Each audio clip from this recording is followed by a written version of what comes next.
നമസ്കാരം, മലയാളി വാർത്തയിലേക്ക് സ്വാഗതം. വണ്ടിപ്പെരിയാർ പോക്സോ കേസിലെ സാക്ഷികളായ പെൺകുട്ടിയുടെ സഹോദരനോടും സുഹൃത്തുക്കളോടും മൊഴി മാറ്റി പറയാൻ പ്രതിയായ അർജുൻ പറഞ്ഞതായി 6 വയസ്സുകാരിയുടെ സഹോദരൻ വ്യക്തമാക്കുന്നു. പോലീസ് സ്റ്റേഷനിലേക്ക് ചോദ്യം ചെയ്യലിന് വിളിപ്പിച്ചപ്പോൾ അർജുൻ ഭയപ്പെട്ടിരുന്നതായും സാക്ഷി വെളിപ്പെടുത്തൽ. പോലീസ് എത്ര ശ്രമിച്ചാലും തെളിവൊന്നും കിട്ടില്ല എന്ന് അർജുൻ ആത്മവിശ്വാസം പ്രകടിപ്പിച്ചതായും പെൺകുട്ടിയുടെ സഹോദരൻ പറയുന്നു. സംഭവ ദിവസം 2:30 കഴിഞ്ഞപ്പോൾ ഓൺലൈൻ ക്ലാസ് തുടങ്ങിയിരുന്നു.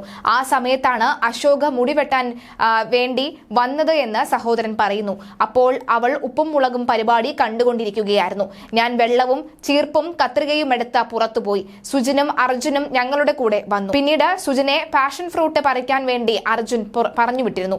സുജിൻ തിരിച്ചു വന്നപ്പോൾ പാഷൻ ഫ്രൂട്ടുമായി അർജുൻ വീടിനകത്തേക്ക് പോയി. പിന്നീട് ശബ്ദം പോലും കേട്ടിട്ടില്ല എന്നും സഹോദരൻ പറയുന്നു. ഓൺലൈൻ ക്ലാസ് 3:30യോടെയാണ് തീർന്നത് എന്നും ആ സമയത്തേക്ക് മുടിയും വെട്ടി തീരാറായിരുന്നുവെന്നും സഹോദരൻ പറയുന്നു. ഏറെ നേരം കാണാതായ അർജുൻ ആ സമയത്താണ് തിരികെ വന്നത്. മുടിവെട്ടുന്ന സമയത്ത് ഓൺലൈൻ ക്ലാസ് തീരുന്നവരെ 4 പേരും ഒരുമിച്ചായിരുന്നു എന്ന് പറയാൻ അർജുൻ നിർബന്ധിച്ചു. പാഷൻ ഫ്രൂട്ടിന്റെ കാര്യം പോലീസിനോട് പറയരുത് എന്നും അർജുൻ ആവശ്യപ്പെട്ടിരുന്നു.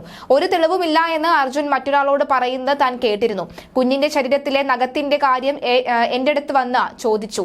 കുഞ്ഞിന്റെ ശരീരത്തിൽ നിന്ന് മുടി കിട്ടിയെന്നും പറഞ്ഞപ്പോൾ എന്റെ കയ്യിൽ നഖമുണ്ട് എന്ന് പറഞ്ഞ് കൈ കാണിച്ചു. അർജുൻ വല്ലാതെ ഭയന്നിരുന്നു. നഖം മുറിച്ചു കൊടുക്കാനും മുടി വെട്ടിക്കൊടുക്കുവാനും പറഞ്ഞപ്പോൾ അവൻ വിറയ്ക്കുകയായിരുന്നു.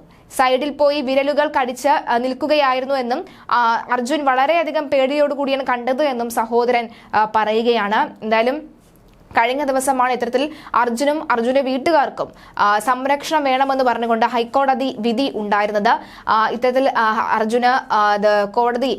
അർജുൻ കുറ്റവിമുക്തനാണ് എന്ന് പറയുകയും അർജുൻ കുറ്റക്കാരനല്ല എന്ന് പറയുകയും ചെയ്തിരുന്നു. തെളിവുകളുടെ അഭാവത്തിൽ അർജുൻ ഇപ്പോൾ കോടതിയുടെ മുന്നിൽ കുറ്റക്കാരനാണെന്ന് തെളിയിക്കാൻ കഴിഞ്ഞില്ല എന്ന് പറഞ്ഞുകൊണ്ടാണ് അർജുനെ പുറത്തുവിട്ടത്.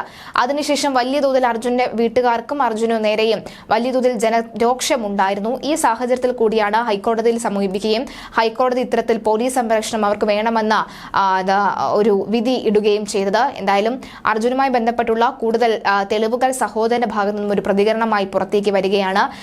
അർജുൻ ആ സമയത്തൊക്കെ തന്നെ എന്താണ് ചെയ്തത് എന്നും കൃത്യമായി തന്നെ സഹോദരൻ പറയുന്നു. തന്നോട് മൊഴി മാറ്റി പറയാൻ ആവശ്യപ്പെട്ടതായും ഇപ്പോൾ പെൺകുട്ടിയുടെ സഹോദരൻ വ്യക്തമാക്കുകയാണ്.